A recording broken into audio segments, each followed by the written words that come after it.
Hermano, muy buenas tardes. Tengo hoy día es que agosto 26 del 2023, hablándoles desde el sur de California, el condado de San Bernardino, aquí en los Estados Unidos. Y bueno, hoy día quiero hacer un video referente a un video que hizo este predicador pentecostal muy conocido en Latinoamérica. Tiene muchos seguidores, se llama Gary Lee. Muchos de ustedes tal vez lo han visto. Yo no lo sigo, pero alguien me envió un video. Es corto, en donde él habla, y es más, voy a decir seguramente ustedes ya lo habrán visto, y si no, pues aquí está. Dice, alerta, doble alerta, tres poderosas razones por qué Cristo podría venir en el 2023. Y bueno, no es nuevo el tema. Lo que llama la atención es que lo pone como que si fuera una noticia increíble, ¿no? Porque dice doble alerta, alerta, alerta, tres poderosas razones. Cuando uno ve esas poderosas razones, entre comillas, bueno, es un reciclaje de lo mismo que siempre se ha escuchado, obviamente parte de una teología escatológica dispensacionalista de la antigua, ¿no? Eso lo predicaron desde el principio G. Ávila por todos sus años que hacía de predicación, lo hizo y otros más, al igual que él. Pero lo pone él como si fuera pues algo recién salido del horno, ¿no? Pero en realidad no, es la misma teología que siempre los dispensacionalistas hablan, algo ya totalmente usado, manipulado, manoseado, una teología manoseada, que no es relevante, sinceramente, pero tiene seguidores. Entonces, si usted es seguidor de esta persona o le gusta o quiere saber de escatología, bueno, le invito a que se quede y que lea, porque después que voy a poner lo que él dice, voy a poner las partes porque son tres razones poderosas. Vamos a ver qué es lo que la Biblia dice acerca de eso. Él habla de muchas cosas, pero no quiero expanderme mucho en los detalles que son periféricos, pero en lo que él dice, para ver si realmente son poderosas esas razones, en donde dice que podría venir en el 2023. Ahora, bien interesante, porque ese tipo es muy astuto. Dice podría venir y luego él dice, no digo que va a venir. Fíjese, es un cara dura, ¿no? Porque dice, no digo que va a venir, dice podría venir. En realidad, él cree que va a venir, ¿no? Por eso dice podría va a venir, por eso son las razones. Y ahora otra cosa que se contradice, poderosas razones, o sea, está diciendo que sí va a venir. O sea, es un sofista, ¿no? Pero claro, para que no le digan falso profeta, dice, no digo que va a venir, sino que podría. O sea, es lo mismo. Pero vamos a ver, voy a compartir el video de esta persona. Ok, vamos a ver dónde está. Mm, quiero ver dónde está esta persona. Quiero tenerlo ya listo. Aquí está. Ok, vamos a... Entonces,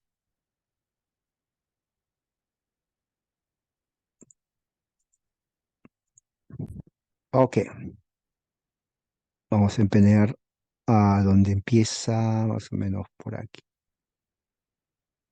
Más o menos por aquí. Entonces, eh, lo que vamos a ver es la primera razón poderosa, según él, ¿no? Por la cual, según él, dice, podría venir Cristo. Ok, vamos a escuchar lo que dice esta persona. Que Cristo podría venir en el 2023. Tres razones. Número uno, las señales están cumplidas. Totalmente. ¿Escuchó lo que dijo? Las señales están cumplidas totalmente. Escuche bien lo que dice. Las señales están cumplidas totalmente. Es interesante. Yo no sé si él tiene conciencia de lo que está diciendo. Y la razón que digo esto, porque después cuando vayamos a lo que la Biblia dice, los apóstoles, Jesús, Juan, Pablo, vamos a ver si realmente es eso lo que ellos tenían en cuenta. Pero fíjese lo que dice. La primera señal o razones, las señales totalmente dice que se cumplieron. No falta ni una señal que se cumpla. No falta ninguna señal que se cumpla. Escuche bien. No falta ninguna señal que se cumpla. para el arrebatamiento. Otro tema que está hablando acerca es el arrebatamiento. Es un tema, ustedes saben, tú evangélico, yo crecí evangélico, el arrebatamiento es el tema central. Así como el sábado es para los adventistas, el arrebatamiento es para los evangélicos central. El que no cree en el arrebatamiento, pues prácticamente es un hereje. Rapto secreto, arrebatamiento, todo eso. Ese es tema central. No puede faltar esa doctrina. Ni una sola. Cuando leemos Mateo 24, Marcos 13, Lucas 21, Está mostrando justamente los tres textos de los tres evangelistas, Mateo 24, Marcos 13, Lucas 21, para justamente respaldar acerca del arrebatamiento. La pregunta es, ¿enseñan esos tres evangelios acerca del arrebatamiento o las señales? Y, y si realmente es lo que dice esta persona acerca de eso. Ahora, eso lo vamos a ver más adelante, pero para que se cuenta lo que está diciendo. ¿Qué más dice? sabemos que ya Él viene. Terremotos, hambres, Exactamente, o sea, está repitiendo lo que dice Mateo 24. Ok, ya estamos viendo que las señales para él está basado en lo que dice Mateo 24, Marcos y Lucas 21. Entonces, él dice que eso ya se cumplieron, dice, pero en ese tiempo. Mira lo que dice. pestes, guerras, rumores de guerras, reino contra reino, nación contra nación. Todos los eventos que estamos contemplando, inundaciones devastadoras, O sea, prácticamente está haciendo una aplicación de lo que dice Mateo, Lucas y Marcos a la situación actual basado en lo que se está viendo, ¿no? violencia, motines, disturbios. Entonces, ahora, si se dan cuenta desde que yo me hice evangélico, eso, él dice aquí razones poderosas. Bueno, eso siempre se ha dicho. Gigi Ávila tiene cantidad de videos, usted lo puede ver en YouTube donde habla de eso. Y no es el único, aquí en Estados Unidos siguen lo mismo. O sea, lo que está diciendo no es algo nuevo que salió como pan salido del horno, es reciclado. Lo mismo, esto se ha estado, los testigos que Jehová dicen lo mismo. Adventistas dicen lo mismo. Yo tengo amigos adventistas que hablan lo mismo, tengo un tema inclusive de los adventistas acerca de eso. Los testigos también han estado hablando de eso. O sea, lo que él dice prácticamente no es nada nuevo. ¿Ok? No sé por qué lo está haciendo así. Porque a sus seguidores les gusta eso. El pueblo se ha levantado, las masas contra sus gobiernos. Homicidio tras homicidio se suceden, como dice el capítulo 4 del libro del profeta Oseas. Vivimos en un periodo tan peligroso. La segunda razón por la cual creo que Cristo Ahora vamos a ver la segunda razón por la cual él cree que Cristo viene. podría venir en el 2023. Tenemos una iglesia ya mundial de la... Dice que hay una iglesia mundial y lo que está diciendo es del anticristo. Ahora, recuerda, al principio, vamos a ver aquí, voy a apuntarlo. Dice que, dijo que arrebatamiento, para no olvidarme, y luego está diciendo una iglesia del anticristo mundial. O sea, ya van dos temas que está poniendo más, arrebatamiento, anticristo. El anticristo también tema principal de los dispensacionalistas, ¿no? Y del anticristo, cada uno ¿cuántos anticristos han habido en la historia? Cantidad. Por ejemplo, en Estados Unidos es el país donde se ha ganado el trofeo de todos los anticristos. Ronald Reagan, los Bush padre, Bush hijo, Clinton, Obama, Trump, y este último payaso de Biden. O sea, prácticamente nosotros ganamos a todo el mundo de anticristos. De aquí, pero también está el de China, está Putin ahora también anticristo. O sea, ya cantidad de anticristos se dan cuenta. Y obviamente, pues nos falta el Papa. Sea quien sea, el Papa es el anticristo. O sea, nada que ver. Y eso le enseñan a uno, ¿no? Entonces, según él, dice, y no es nuevo tampoco, porque esto siempre lo he escuchado, ¿no? Hasta hay libros, cantidad de libros. En Estados Unidos hay miles de libros acerca de eso. Y los predicadores aquí utilizan todo su marketing para hablar y la gente cree eso. Sigamos. Anticristo. 2021, en el mes de septiembre, las Naciones Unidas, en la gran cumbre en Nueva York, llegaron a firmar un documento, se llama Una Nueva Visión, y se llama la declaración Una Agenda Común, que significa que todos están a bordo de lo que se va a vivir, todos están en la misma trayectoria, la misma narrativa, todos van caminando al mismo son, todos los países del mundo. Una agenda común, y dentro de una agenda común, una sola comunidad de fe global.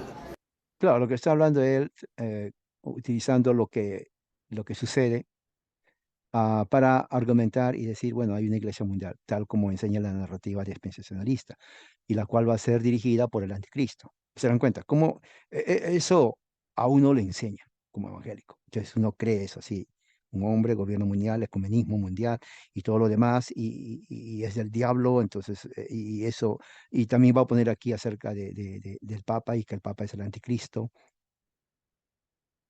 Mario Bergoglio, líder de la Iglesia Católica Romana, que tomó el timón de la Iglesia Católica Romana en marzo del 2013, empezó inmediatamente a unir todas las religiones del mundo. Establecieron un complejo de 3 grupos religiosos. El año siguiente unieron a los chiitas, Dan Moen, Darlene Check, Alex Campos y muchísimos más, que si no llegan directamente o físicamente a la plaza de San Pedro para cantarle al Papa, están literalmente en su corazón, están allí. Se ha movido el movimiento ecuménico de una manera terrible como nunca habíamos visto. Y ahora escuchamos cantantes cristianos diciendo, es que Dios está uniendo la iglesia. No, no. Cuando dice anticristiano está hablando acerca de los evangélicos, porque para los evangélicos, la mentalidad evangélica, no hay más cristianos que ellos. Eso es la verdad. Y esto es algo que cuando tengo amigos evangélicos, me dicen, yo soy iglesia cristiana. ¿Quién lo fundó? Me dice. O sea, cuando no me digas Cristo, o sea, ¿quién? Oh, el pastor vino, dice. Ok, pero ¿cuándo fue? Oh, hace 3 años. O sea, tu iglesia empezó hace 3 años. Antes de eso no había. O ¿correcto? Digo, que cristiano es el que cree en Cristo, sí, o católicos creen en Cristo. Oh, no, pero son, o sea, ¿cómo tú me puedes decir que no son cristianos cuando número uno tu iglesia acaba de ser fundada hace 3 años? El catolicismo tiene más años, los dos creen en Cristo. Claro, hay diferencias, obviamente, siempre ha habido diferencias. Y tú te llamas solamente cristiano. O sea, dentro del evangelicalismo, ellos son los cristianos. El evangelicalismo nace aquí en los Estados Unidos a partir del siglo XIX en adelante y se va a México, Centro y Sudamérica, ¿no? Pero antes no había cristianos, entonces. ¿No? Y ese anticatolicismo, espíritu anticatolicismo, hace ver que ellos, que nadie más cristiano sino que ellos. Por eso cuando esta persona dice cristiano, no habla de cristianos todos, sino de evangélicos, de los que creen como él. Esto es movimiento del espíritu del anticristo, preparando la plataforma. Movimiento del espíritu del anticristo. Voy a escribirlo. Movimiento espíritu del anticristo. ¿Se dan cuenta cómo el lenguaje lo utilizan de una manera indiscriminada? Entonces el que escucha dice, wow, se queda así. Ese es el mismo lenguaje que yo escuchaba cuando iba a iglesias evangélicas por muchos años, ¿no? Ya sea en estadios o en sus congregaciones. Ese es el mismo lenguaje, no ha cambiado la narrativa. Plataforma de una sola religión, de esa religión, obviamente con esa plataforma de la Iglesia de Dios del Evangelio Completo, mi pastor Ray Phillips en Middletown, Ohio, y Es pentecostal, el Evangelio Completo es una secta que apareció en 1910 por ahí aquí en los Estados Unidos. Es pentecostal, se llama Evangelio Completo porque habla acerca, son cuatro: Cristo sana, salva, santifica, viene otra vez algo por ahí.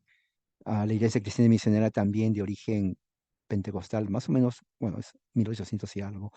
Pero si se dan cuenta, todos estos grupos, él mismo lo está diciendo.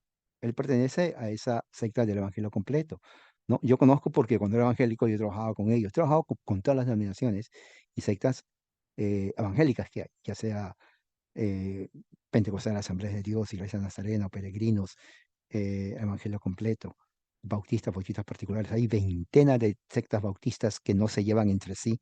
Yo lo sé porque yo he trabajado con ellos, ¿no? Y no tienen comunión unas con otras. Dicen, no, ese bautista no es bautista, el otro, no, ellos no son bautistas. Am, entonces, esa es la idea que tienen ellos. somos una iglesia muy hermosa y estamos al parejo pensando en lo mismo, pero la sangre de Cristo, plataformeados en la Escritura, amantes del Evangelio y defensores de la sana doctrina. Bueno, sana doctrina, todos dicen lo mismo. Yo no sigo a hombre, yo sigo a Cristo, es la verdad. Pero si se dan cuenta, el dispensacionalismo para ellos es dogma. Nadie puede ir en contra de eso, ¿ok? Entonces ellos dicen que no tienen dogma. Sí, ese es un dogma, ¿no? Ellos dicen evangelio sano, sana doctrina. No es sana doctrina, como lo vamos a ver después. Esa es una invención. Dispensacionalismo nace a finales del siglo XIX, entra en los Estados Unidos en muchas congregaciones las iglesias evangélicas lo adoptan como escatología y cuando viene a México, Centro Sudamérica, ellos traen eso. Entonces, si usted es evangélico y usted sabe eso, es porque eso viene de Estados Unidos. Ellos no lo inventaron sus pastores, sino que ellos lo aceptan porque viene en la gran mayoría, que yo, que yo conozca, no, a ver, no hay nadie que yo, como cuando era evangélico, nadie dudaba de eso, no, ni siquiera pensaba que era mentira. No, absolutamente, no había nadie. Uno lo acepta como dogma de fe. Eso es así, por eso lo está diciendo él. De Jesucristo. Como decía Judas en su pequeño libro, versículo 3, hay que contender ardientemente por la fe. Claro, entonces yo dudo que Judas, ¿no? Haya sido dispensacionalista. Yo no creo que él enseñó esto de que Cristo iba a venir primero en forma secreta por su iglesia, luego después de, me parece que 7 años, viene y con su iglesia a llevar a todos. O sea, eso no es doctrina. Judas no creía eso. ¿Qué más dice? Vamos entonces a la tercera parte porque lo que voy a hablar después va a llevar un poco de tiempo. Vamos a ver a dónde está para ir la tercera señal poderosa. Dice. Y la tercera razón por la cual creo que Cristo podría venir en Escucha. el 2023, Israel está preparado. Israel, todo está listo. Sin Israel no hay dispensacionalismo. Israel es la niña de los ojos, es el reloj profético, como dicen ellos, y hay que orar por Israel. ¿No? Israel actual es un estado prácticamente secular, es el primer estado donde existe la mayor cantidad de beneficios por homosexuales, gays, lesbianas, transexuales, ¿no? No respetan no solamente el Evangelio, sino que su misma tradición hebraica del Antiguo Testamento ellos lo rechazan, no creen. Sí, obviamente hay grupos ortodoxos judíos, pero ellos odian al cristianismo a pesar. Entonces, cuando se dice orar por Israel, para ellos es Israel del Antiguo Testamento. No, la nación de Israel hoy no tiene nada que ver con la nación antigua del Antiguo Testamento, totalmente separado. Estos israelitas no son los del tiempo de- ni de Jesucristo. De Jesucristo era totalmente diferente al tiempo de Isaías, Jeremías, Moisés, Abraham, nada que ver. Bueno, Abraham no fue judío, pero a partir de Moisés en adelante, nada, es diferente. O sea, no crean que si usted van a estar viendo ahí vestidos como en el tiempo de los profetas, absolutamente. Pero dispensacionalistas creen eso. Listo en Israel, tienen el aceite para Dice que tienen el aceite. Ahora, lo que viene después, yo quiero que vean su lenguaje, lo que creen realmente, literalmente. Dice que tienen aceite. No dice qué clase de aceite. Dice tienen aceite, ¿por qué? Y le voy a decir por qué dicen eso. el candelabro, el menorá, lo tienen de una sola pieza de oro. O sea, según esta persona, Israel, al tener todo eso, el menorá, o sea, el candelabro de oro, entonces en su mente de los dispensacionalistas, oh, y ya las profecías, o sea, m- creen una ilusión, un mito, ¿no? De algo que se les enseñaron a ellos y les engañaron. En el cardo para poner en el templo, el tercer templo. Tienen la indumentaria, la vestimenta, los utensilios, jóvenes preparándose para el sacerdocio. Tienen las vacas rojas que las están cuidando todos los días para que se mantengan impecables. Fueron traídas el 15 de septiembre del 2022 de acá de Texas. Se dan cuenta, vacas rojas, aceite, indumentaria de los sacerdotes que están preparando, vacas rojas de Texas. Ya hasta la fecha cuando lo trajeron de Texas a Israel. O sea, si usted es de Texas, felicítese, porque las vacas de su estado, en Estados Unidos, de Texas, van a ser, según él, sacrificados en un templo en su idea que va a ser reconstruido. No sé de dónde sacan esa idea, pero sigamos lo que dice. Estados Unidos tienen una parcela que compraron en el Monte de los Olivos. Porque creen que Jesús cuando va a venir se va a parar ahí en el Monte de los Olivos. Está todo preparado, todo listo. Según ellos preparado, sí, cuando se habla con ellos, uno dice, pero hablamos el mismo lenguaje. No, no hablamos el mismo lenguaje. Sí, se habla español. Pero en la mente de ellos es totalmente diferente. Es cuando habla usted con un musulmán. Cuando usted habla con un musulmán acerca de paz, mucha gente dice, bueno, está hablando de paz, o sea, somos pacíficos. El musulmán paz es diferente a la paz que uno habla. Para ellos paz es que tienes que someterte a la voluntad de Alá, si no, no hay paz. Entonces, cuando él te dice paz, oh, sí, yo también soy paz. Ok, muy bien, no hay problema, paz. Pero en la mente de él está diciendo, oh, se somete a Alá. ¿Se dan cuenta? Y cuando usted le dice, bueno, yo soy cristiano, entonces no hay paz. Como que no acaba de decir que hay paz. Sí, paz cuando se somete a Alá, no cuando no se somete a Alá. Entonces, el dispensacionalismo tiene ese tipo de lenguaje. Cuando uno habla con ellos, uno que preguntar es a qué te refieres con eso. Cuando dice a qué te refieres cuando está preparado, ¿a qué te refieres exactamente? Ya lo está diciendo. Aceite, indumentaria, las vacas rojas de Texas. Sabemos muy bien, dicen los rabinos y han profetizado que Benjamín Netanyahu es el último primer ministro. ¿Se dan cuenta la tontera que está hablando? Dice que los rabinos han profetizado. Que yo sepa, Hebreos capítulo 1 dice que en este tiempo, que fue hace 2000 años, Dios ya nos ha hablado acerca de su Hijo a través de su Hijo Jesucristo. Pero él está admitiendo que los rabinos judíos que rechazan a Jesús, que se burlan de Jesús, lo llaman bastardo y a María prostituta, y que escupen a los cristianos, dice que ya profetizaron. O sea, esa es la mentalidad dispensacional. Ahora, él no solamente es dispensacional, él es pentecostal. Y los pentecostales creen de que escuchan voces, ¿no? Y que Dios les habla a cualquier momento les habla. De la nación, porque todo va caminando de una manera rápida, rampante, sin cuartel, acelerada hacia estos tiempos proféticos. Israel. Y dice tiempos proféticos. O sea, prácticamente es la misma cosa. Cuando dicen alerta, poderosas razones, en realidad no es nada nuevo y no es nada poderoso como él dice. Ahora, voy a parar aquí y voy a compartir con ustedes mi análisis. Este es mi análisis que, ah, que hice acerca de este video. Yo quiero que ustedes me sigan. Voy a hacerlo más claro. Hay mucho, no es exhaustivo, ¿no? Pero trata de dar respuesta a lo que este personaje está hablando. Así que voy a compartir. Ok, a ver.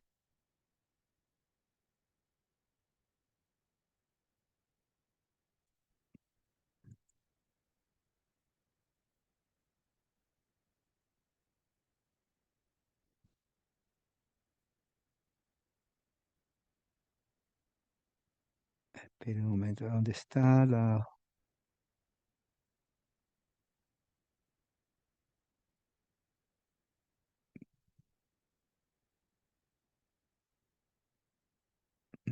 Ok.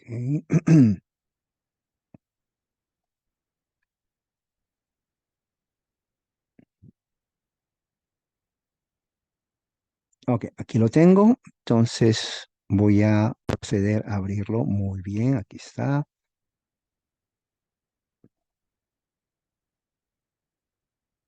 Aquí, análisis de todo lo que esa persona dice. No, más o menos aquí puse un bosquejo, tres señales están cumplidas, basadas en Mateo 24, Lucas 21, Marcos 13 también ya se cumplieron.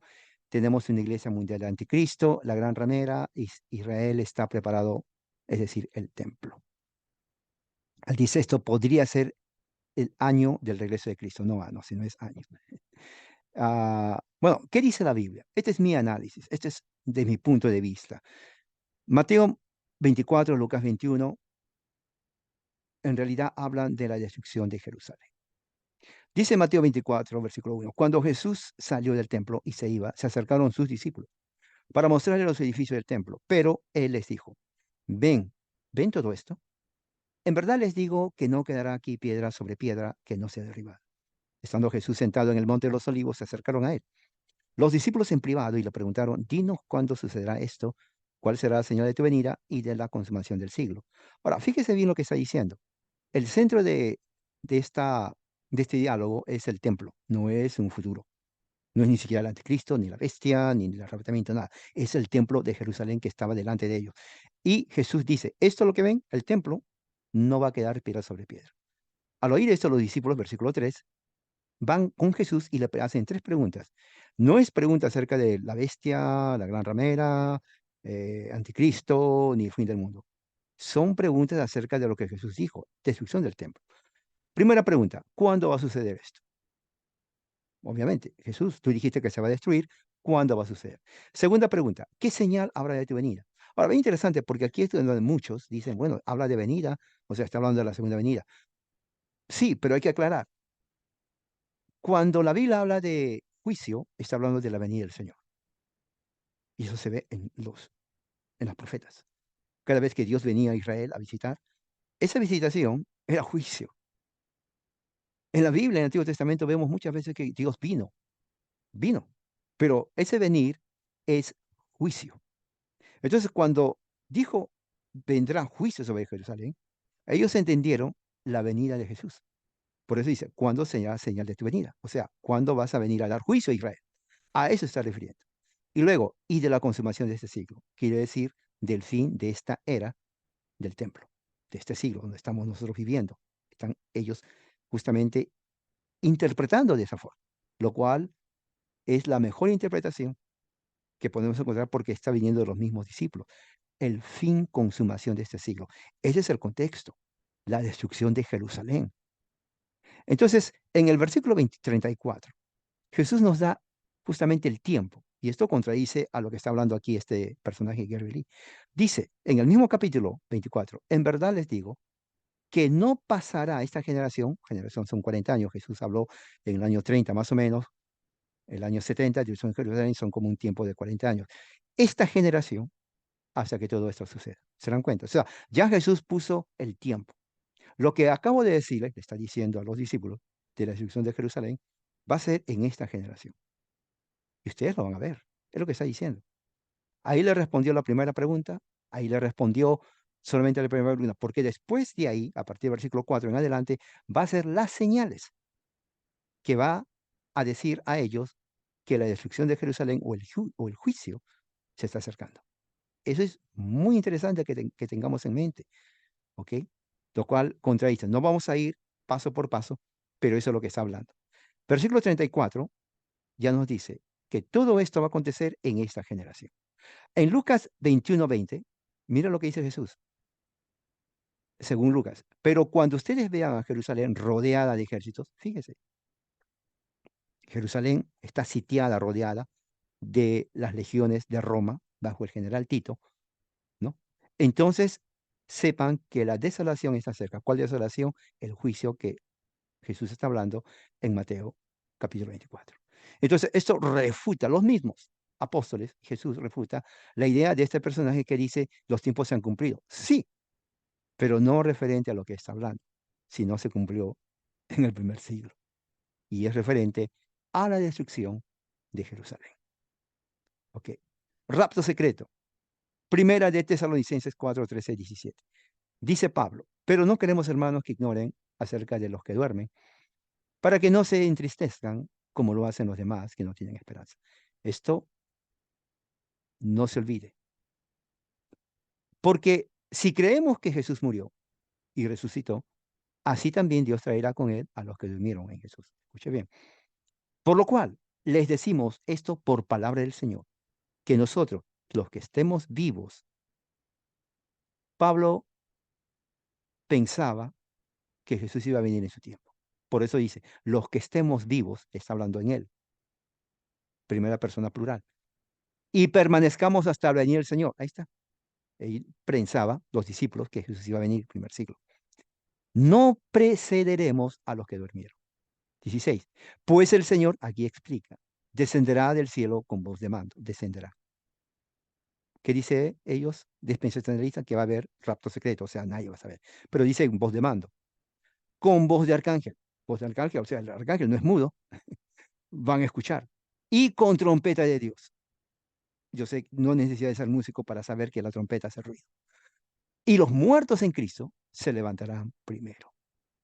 Aquí empieza Pablo a hacer la relación y respondiendo a la pregunta de los hermanos, en donde ellos decían, ¿qué va a pasar con los que durmieron antes de nosotros, o sea, los que murieron?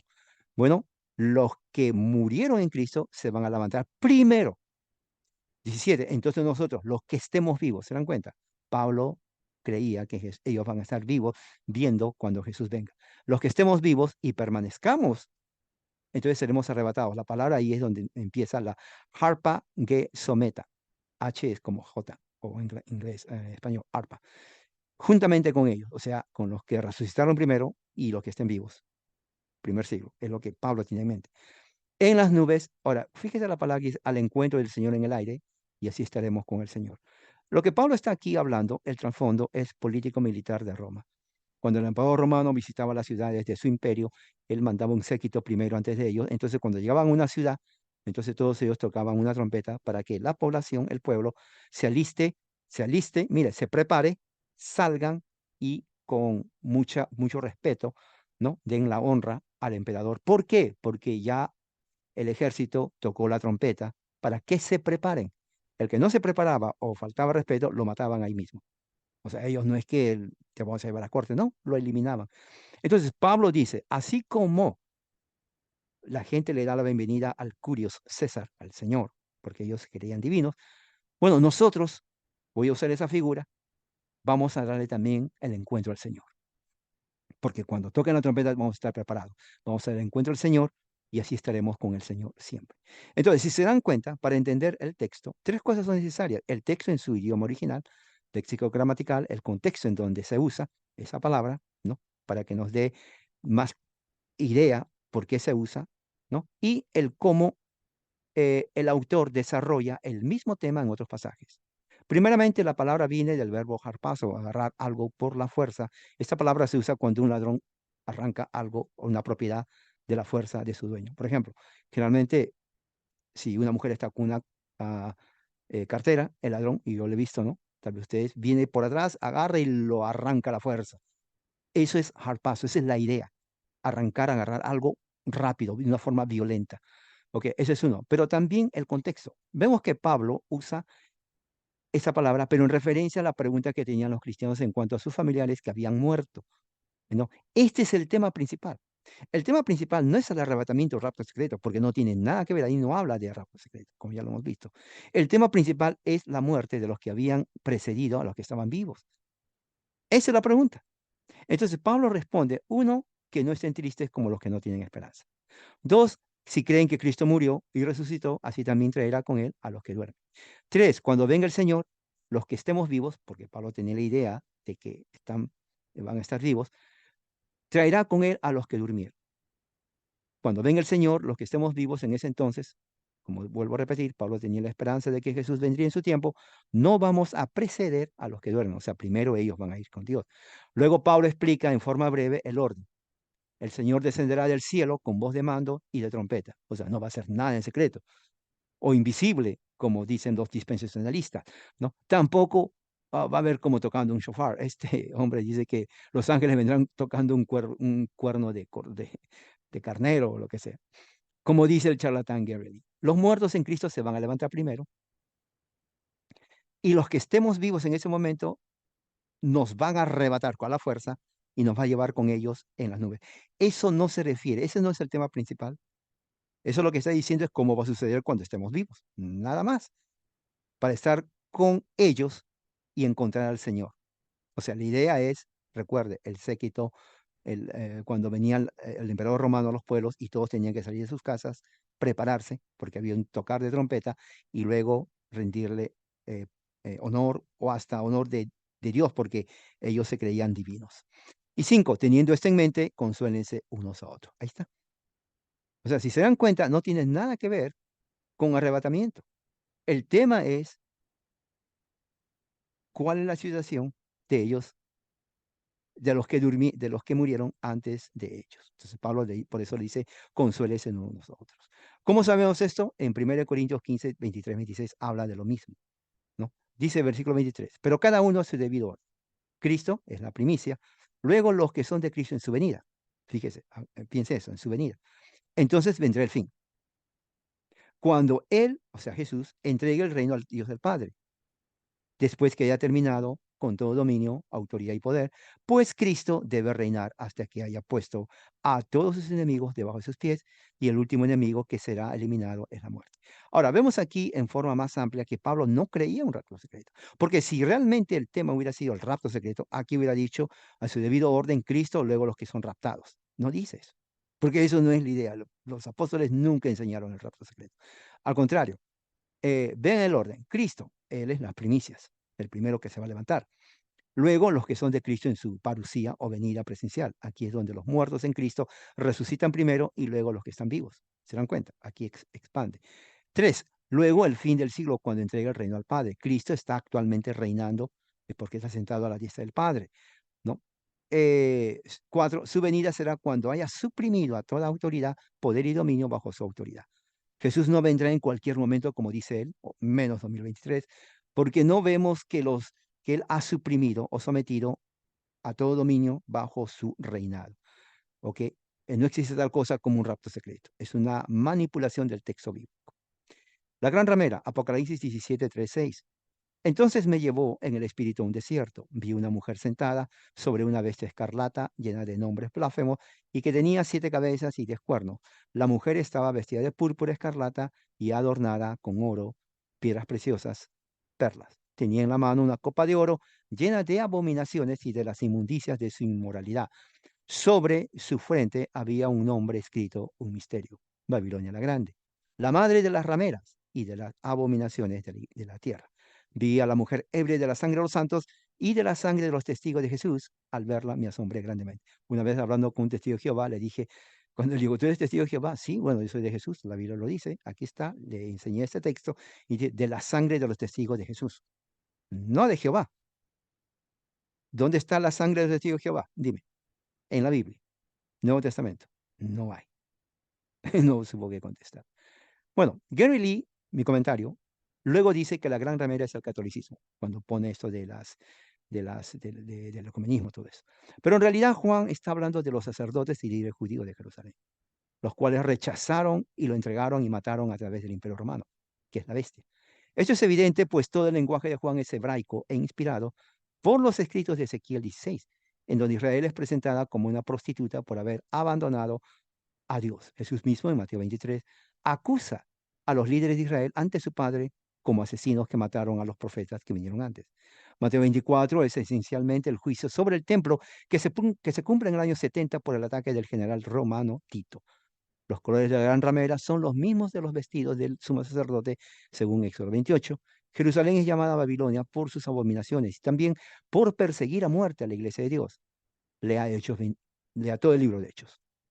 Por lo tanto, Juan no tiene en mente la Iglesia Católica Romana, ya que el juicio sobre Jerusalén es por haber abandonado y matado al Señor. Apocalipsis 1:7 lo dice ahí. Ahora, quiero compartir con ustedes el pasaje de Ezequiel. ¿Dónde está Ezequiel? A ver, ah, para que vean, y bueno, el pasaje es muy amplio, pero no voy a leerlo todo. Voy a leer una parte nomás. Ustedes lo pueden leer en su casa. Aquí está donde estoy aquí. Muy bien. Ok, aquí está.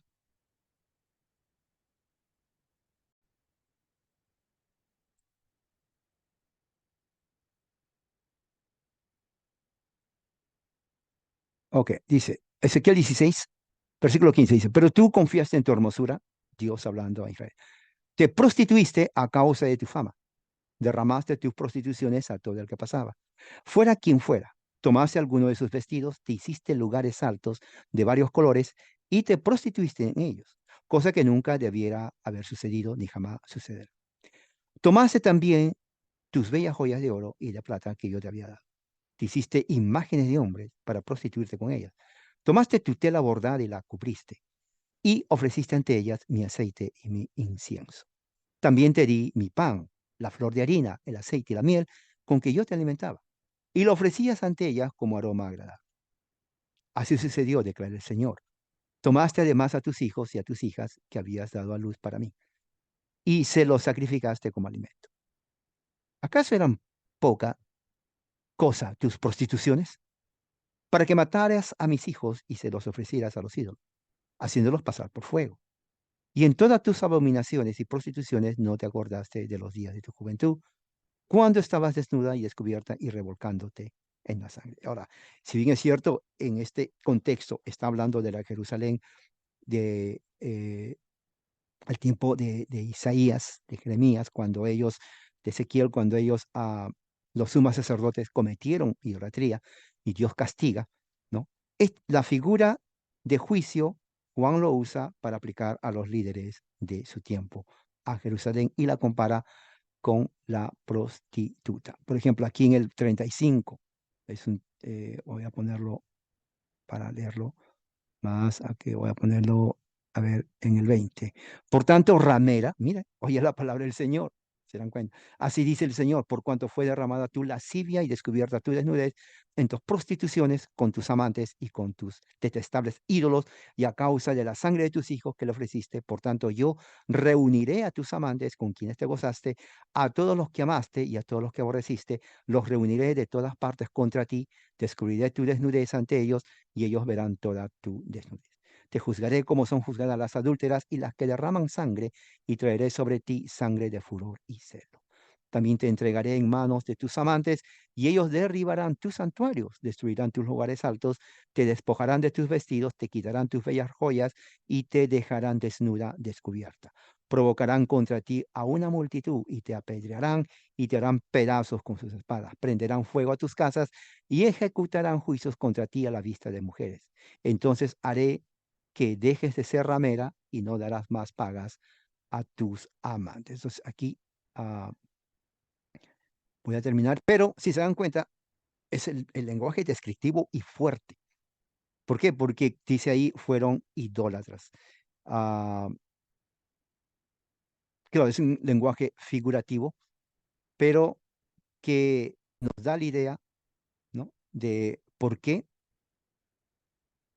eh, Juan compara lo mismo con la Jerusalén de su tiempo, especialmente a los líderes. ¿Ok? Ah, el anticristo.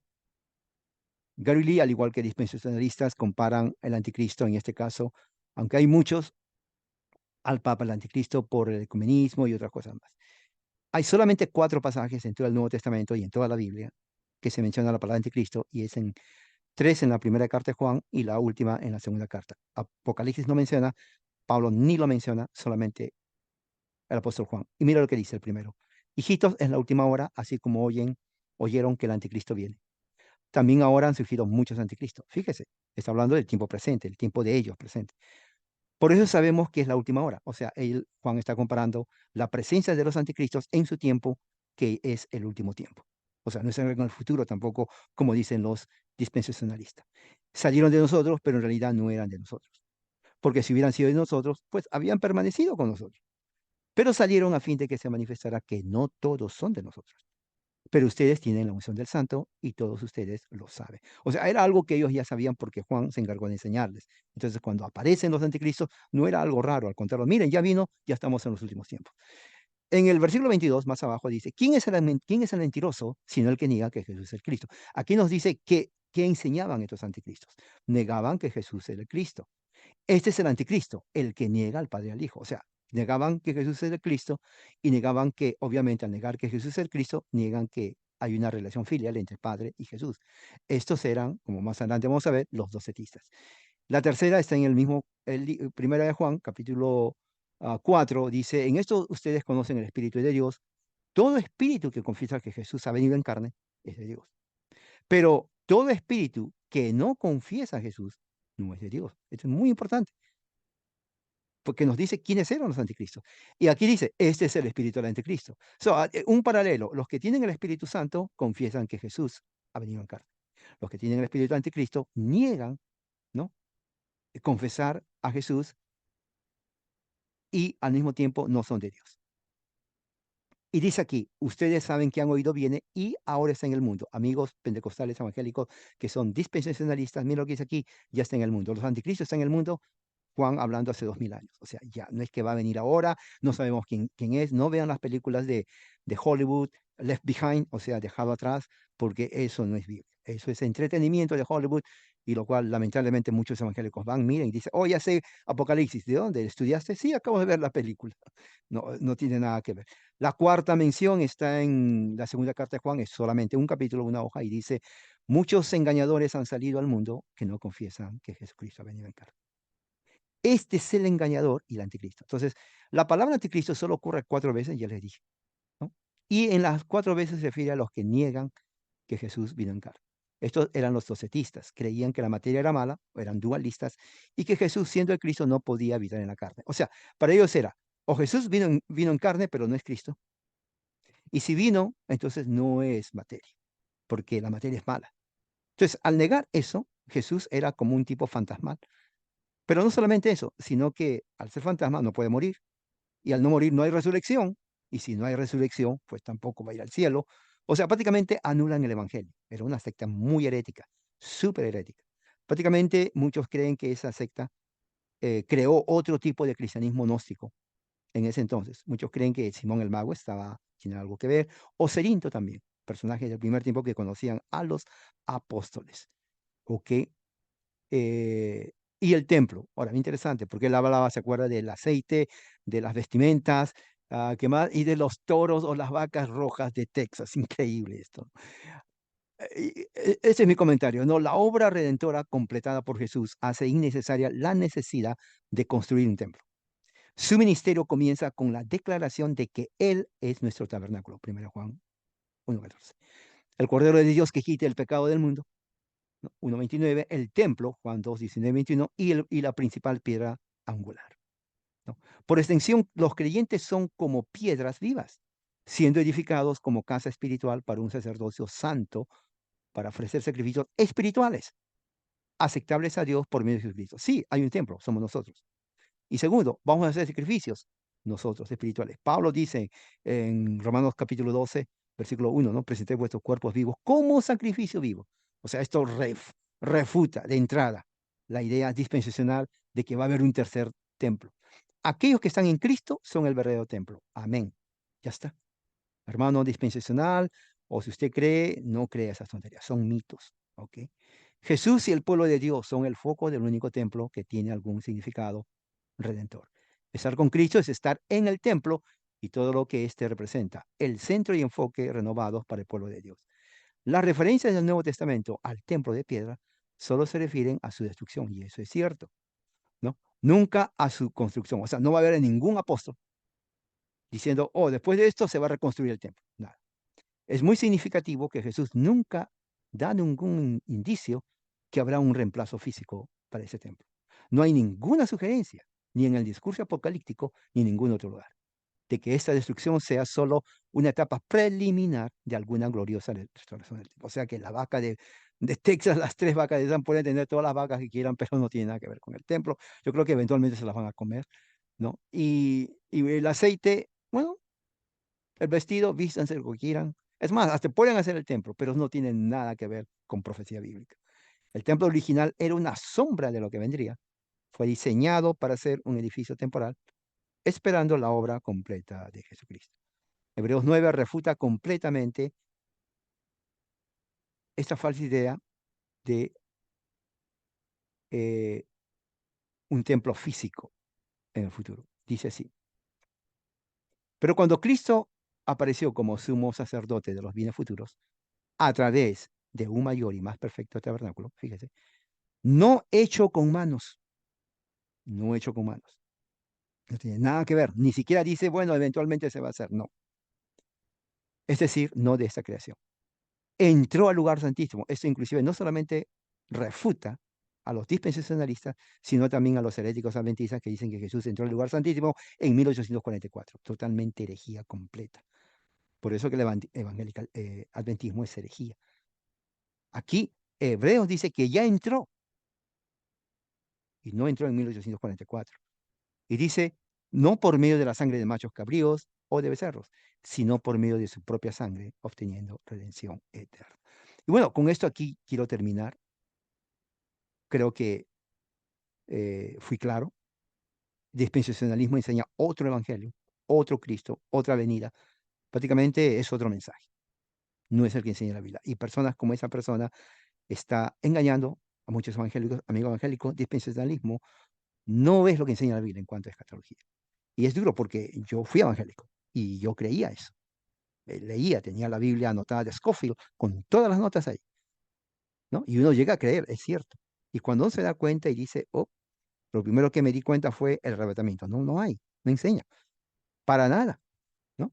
Y luego de ahí, poco a poco, los otros elementos que ellos atribuyen, como por ejemplo Jerusalén, Israel, la niña de Dios, etcétera, etcétera. Bueno, hermanos, que la gracia de Dios sea con ustedes. Espero que esto les haya ayudado. Y más adelante voy a estar eh, publicando más acerca de los últimos días. La gracia de Dios con ustedes.